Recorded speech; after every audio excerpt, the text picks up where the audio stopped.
17 ans. Ah ouais, carrément. Trop jeune. J'étais aussi vierge. Tu étais vierge aussi. Donc sans te couper la parole, tu veux dire que vieux Ngadios donc quit no mabe na bika quit no mabe non abaya so ndemela masanga tout donc tena pour ça akomela tiver de bazo ça m'a raconté de mabe ozalaka mais Gianni, il faut essayer un peu de nous éclaircir. On est bien ma solongo a beta yango ta mazali na kati c'est la quit c'est normal.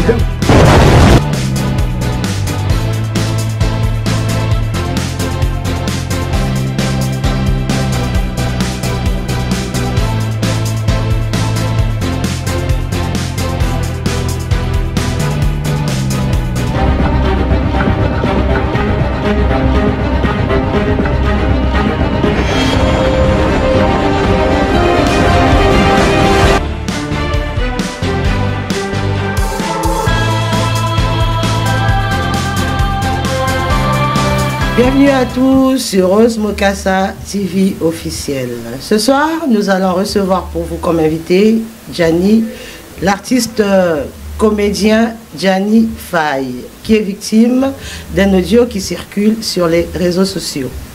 Il va essayer de nous éclaircir sur ce sujet et aussi nous parler un tout petit peu de sa carrière. Gianni Faye, bonsoir et bienvenue sur ce plateau. Ouais, bonsoir Maman Rose. Vous allez bien? Oui, très bien. Gianni Faye, je fais, hein, qui tombe comme à beauté en haut, donc c'est grand de Anini, Gianni Faye. Tu es toujours jeune, propre. Ah, maman. Au sein de Nata? Mais tu es franco de tous les comédiens, c'est pour cela. Hein? Je suis franco de tous les comédiens. Tu es quoi? Ouais, je suis franco de tous les comédiens. Ah bon? Ouais, c'est pour cela que je suis toujours bon. C'est pour ça que tu brilles toujours. Ouais. Non mais franchement, tu vieillis pas, Gianni, ça c'est au moins. Sans blague, c'est pas pour rigoler, c'est la vérité, je te dis. Là, tu as raison. Ah ben oui, très bien Gianni. Merci. Alors Gianni, c'est pour la première fois qu'on te reçoit sur ce plateau. Ouais. Nous allons donc chercher à savoir dans quel groupe de théâtre vous avez commencé votre carrière. Ouais, quand j'étais jeune, j'ai commencé d'abord à imiter. Et les vieux lourds qui sont déjà morts, les vieux Danga, quand Danga il fait, moi aussi j'ai occupé ça dans notre quartier. Et après, ma mère m'a dit que non, il faut aller chercher un grand groupe, je peux évoluer là-bas. Je me suis parti chercher Massassi Kabamba. Je n'ai pas les trouvé. Massassi qui est vivant encore, oui, il vit toujours. Ouais. Après, j'ai trouvé les petits frères de Maman Balesombo. Dans la route comme ça, j'ai demandé mon frère, bonjour, bonjour. Tu connais la maison de Kabamba? Il dit non, Kabamba il est là, il est parti dans une voiture là. Moi je dis ok. Pourquoi il m'a demandé pourquoi tu le cherches? Non, je voulais faire du théâtre dans la groupe Salon. Il a dit non, mais moi je suis le petit frère de Maman Balesombo. Ah bon? Il habite au Biu, il habite juste ici à Avenue Kigoma. Je vais t'accompagner. Il m'a accompagné jusqu'à là. J'ai trouvé Maman Balesombo. Je lui ai dit, bon, je voulais faire du théâtre chez vous, dans Chic Chong Wenge. Voilà. Après, il m'a dit, de Ngadia Dia, ouais. Après, j'ai commencé ma carrière là-bas, jusqu'à maintenant. Ouais. Jusqu'à maintenant, vous continuez toujours à faire le théâtre ici en France aussi? Oui. Ici, j'ai mon groupe, le groupe Gianni Faye. Ah bon? Ouais, j'ai mon groupe. Ah d'accord. J'ai mon chef du groupe Kinel Maleko, de Samba de Paris, de Mama Benitoko, de mon petit Sixé Kassongo, à Paris. Elle s'appelle Mofinou à Paris. Voilà. Mofinou à Paris. Et Samba de Paris, Julia. Donc voilà. D'accord. Et ça fait combien de temps que vous êtes dans le monde du théâtre, Gianni? Ça va faire combien de temps? 17 ans. Ah ouais, carrément. Trop jeune. J'étais aussi vierge. Ah bon. J'étais aussi vierge. Tu étais vierge aussi. Donc à 17 ans. J'ai commencé des enfants, fait des enfants. Quand j'ai fait des chic shops le nuit, après j'ai commencé à faire des enfants. Ah bon? Ouais. Donc quand vous avez commencé le théâtre, vous étiez vierge. Oui. Ah, à l'âge de 17 ans, vous avez commencé. 17 ans, Bon, ouais. Et vous avez trouvé votre première copine dans le monde du théâtre aussi, seulement? Non, lui, il était dehors. C'était en dehors, du théâtre, coup. Ouais. Ah, d'accord. Elle est déjà morte aussi, donc... elle est morte. Ouais. Oh là là, père son âme. Ouais. Alors, Gianni, c'est sur quel site alors que vous venez de dire que vous continuez toujours à faire le théâtre ici en France? Oui. Mais c'est sur quel site Dans mon site. On peut suivre vos théâtres. Dans YouTube, tu tapes Gianni Faye TV, on voit tous mes films là-bas. Gianni Faye TV. Ouais. C'est que sur YouTube? C'est YouTube, ouais. Merci beaucoup, Gianni. Gianni Faye, vous dites quoi à propos de l'audio, l'enregistrement audio qui circule sur les réseaux sociaux en votre nom? Bon, le Bénin. Moi je suis star, star amnene. Comme on a bakoti ko ba aussi ça on timo na kufaka. Ba lo tanga comme on a timo na kufaka. Ti YouTube aussi là, timo ke be ko kufaka ba otanga comme on a. Tu vois? Donc attends la kosuka ba to bien, tena kosuka. Akumla tibere. Donc parce que ça m'a raconté de m'a ça la Mais Gianni, il faut essayer un peu de nous éclaircir. Donc parce que les Camerounais le bas mis na réseaux sociaux et bien mais éclaircir on a une biso tangito yeba. Maman Rose, dans le salon que ngala ko mona ko tanga ma timo na kufaka. La fois du boy. D'ailleurs le côté. Donc les anango ya vrai te que falo bengisa moi si depuis mboka aya awana. Le côté ba fonder makambo ba fabriquer on fabriquer. Ah oui. Ah bon? Ah oui. Mais c'est quoi mis la kin l'idée makengo. Directeur ça ça benga même comme na soka kuna. J'ai un ami aussi Richard Lucas chef d'entreprise. M'a appelé. Mais ma comme na soka ba na bibito za na bino so ngika na fo benga ngamba mbo tuna. Boka ko ba radio na ti ba radio total. Donc bazanga mamba oloba, bazanga mamba osala, ya ba bita kama ko ekutani moi. Ah ouais. Voilà. Parce que créer que peu moi ba polémique entre les Camerounais, même mère à palais peut à fâcher que hein. Il y a une amsala, une amsala. Tout le monde qui sur les réseaux sociaux pour moi c'est d'exprimer. Comme on est la mamungala.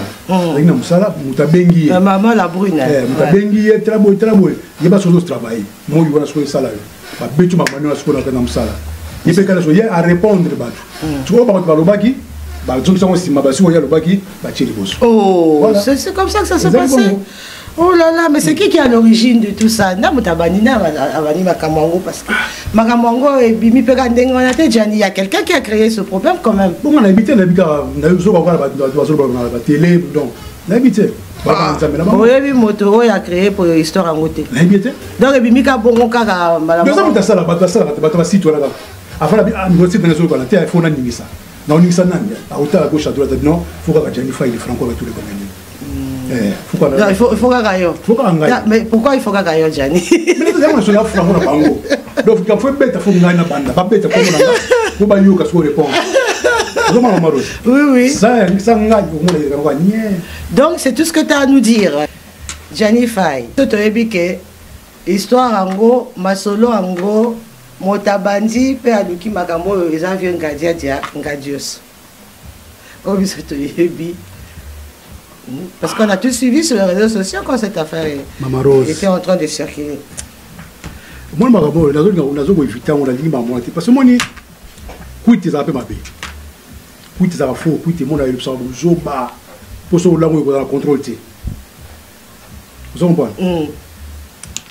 Il y a son avis dans la Bassa, à Londres, ma Bassa, Moïse Ntilou.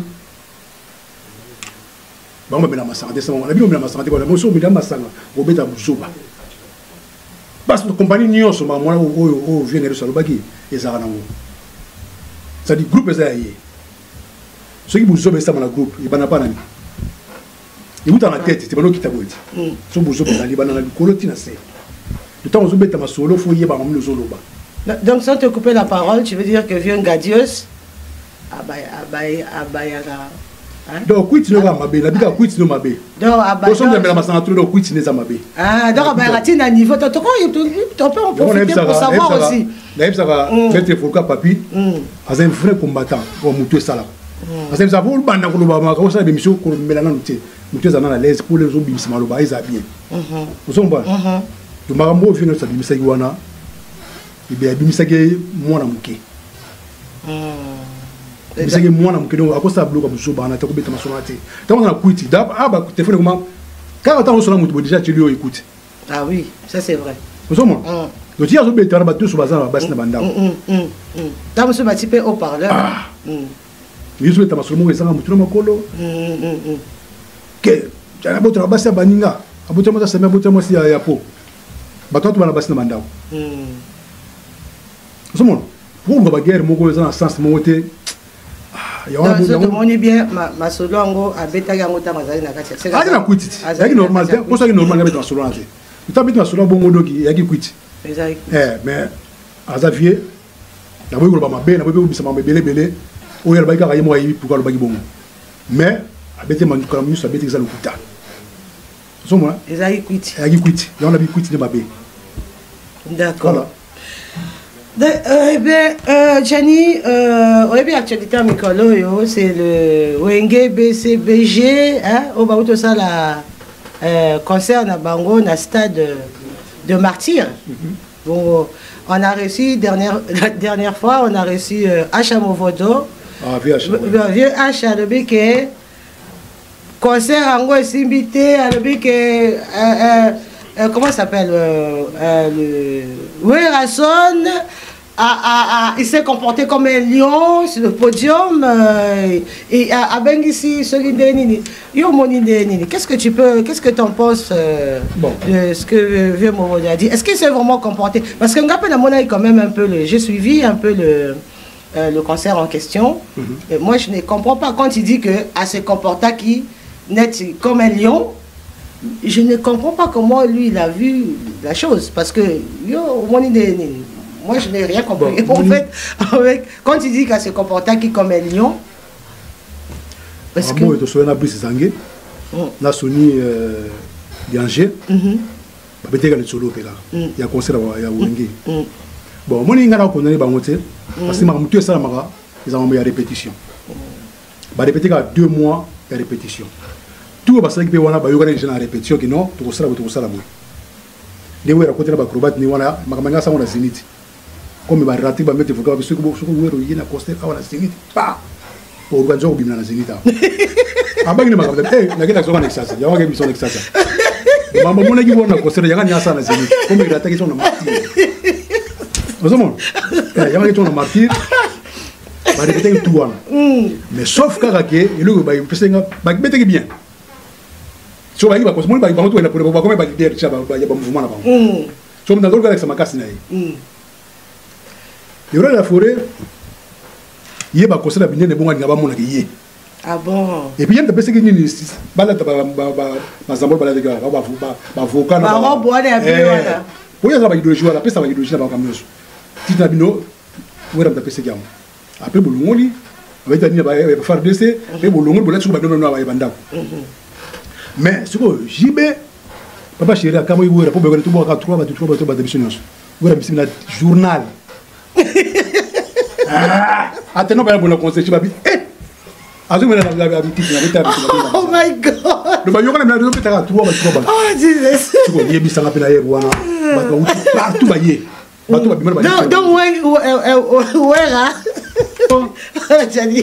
c'est très intéressant. Donc, où est Rabimisi? Liste. Liste na poche. Bon, liste à moi, c'est liste. Ma banga. À boire de la côte à Banga, 102 personnes. 102 personnes. Ma banga, il y a 102 personnes. Oui, il y a ça. Ma banga. Rosaline. Donc, il y a ça, ma chérie. J'ai dit, place à ma banga, place à ma banga, moi je n'ai pas suivi. C'est bizarre. Oh, na micro. Donc, à boire, au fur et à mesure, quand on a bougé,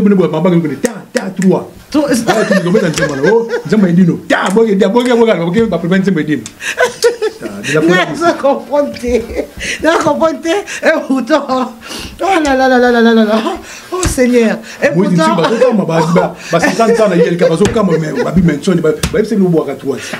Il y a accueilli 102 personnes. Non, là franchement, excusez-moi. Excusez-moi. C'est qualité de voir. Excusez-moi. Oh là là. Dans stade de martyr, il faut un instrument pour passer dans l'eau.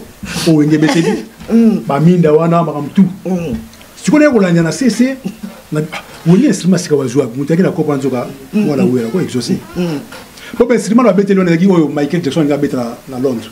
Ah bon. Bah bon morceau. Attends Gianni, t'es sérieux ou bien mais la chose sérieux. Bah instrument bah bete bah utiliser na Michael nga bete na Londres. Michael Jackson. Nani akufeli wapi ba quand on va contenir na ba produit makamtu wana. Ah bon? On va produire avec américain, master américain. Ah mais c'est très intéressant. Sikoyo. Et je suis dans compagnie super mon nom, instrument Michael. Donc bah instrument les outils États-Unis. Ah ouais, carrément. Les États-Unis. Alors ça nous comme on est dans compagnie instrument. Bah je suis instrument là. Donc moi la biso comment ça s'appelle? Exaucer moi la biso ya moto. Ah bon. Michael ndanga betina. Et la kumba bon, bogaram. Ils sont pas mission sur pour na wenge. Pour plus tard mon bête dans l'orchestre ni. Bon, quoi wenge sangania l'instrument. Ah c'est fort ça. C'est très fort. Amadou Kebabo ça va toujours instrument ba son instrument na. Le son des années que sur quoi ma mettre comme ce ya wenge. Ah comme ce que ya wenge libela.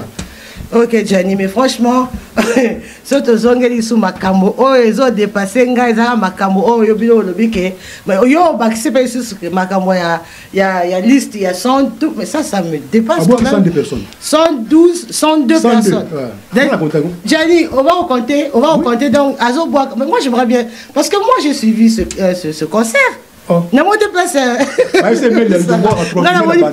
Na mo déplace oyo wega so na jibe ya micro ya ba azoboka ba kombo.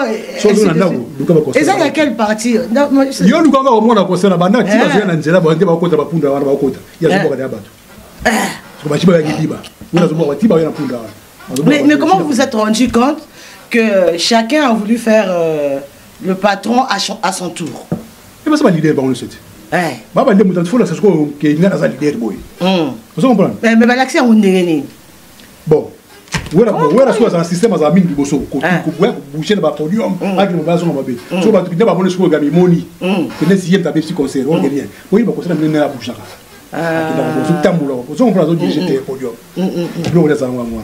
So ba tout ba mo ga ke no wera za mi adimi ga za di boso orgeria ba ina ko ndemo. Voilà.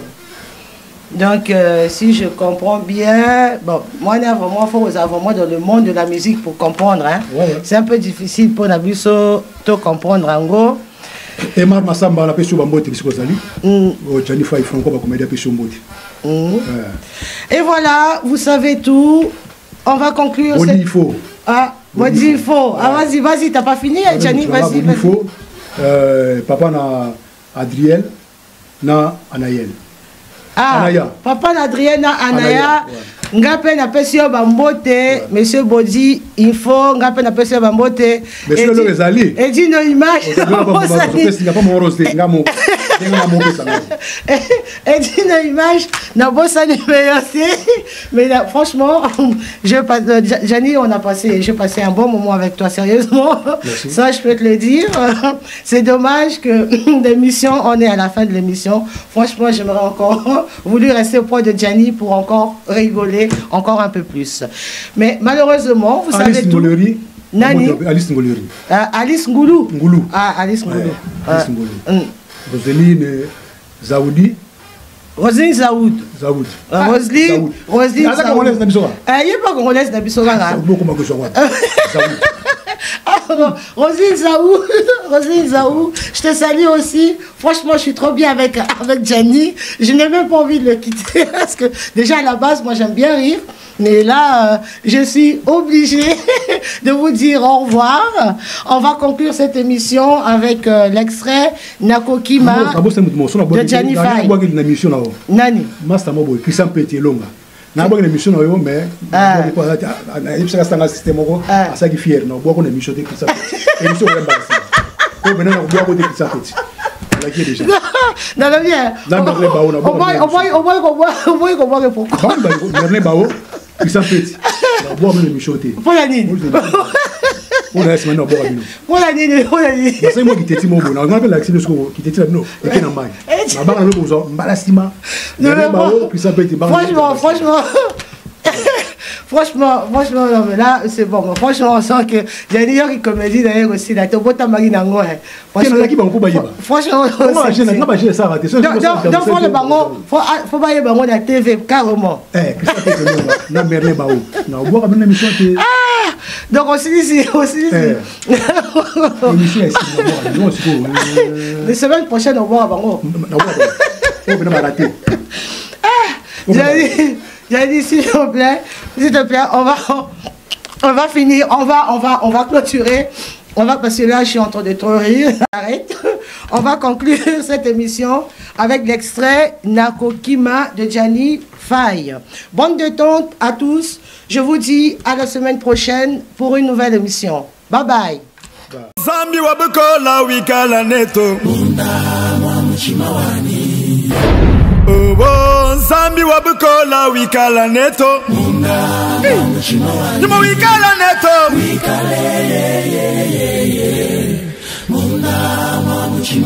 Nimo wikala neto.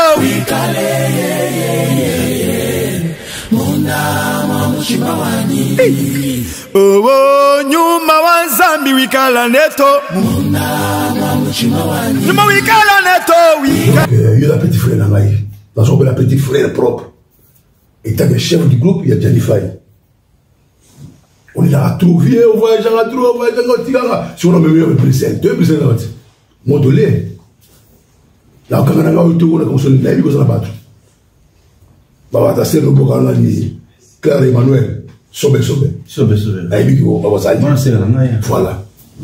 Là, il dit qu'il va s'allier, qu'il va s'allier. Voilà. Là, j'ai un autre ton bouche. Je savais qu'il m'a dit que mais putain, la professe là. Qui m'a maté. Ah, oui, qui m'a maté. Ça, la soigne famille. Surtout, il faut que c'est bon soigné. Non, qui m'a maté. Oui, il y a un soigné. Et puis, moi, qui me va, on a dit, on a une appréciée.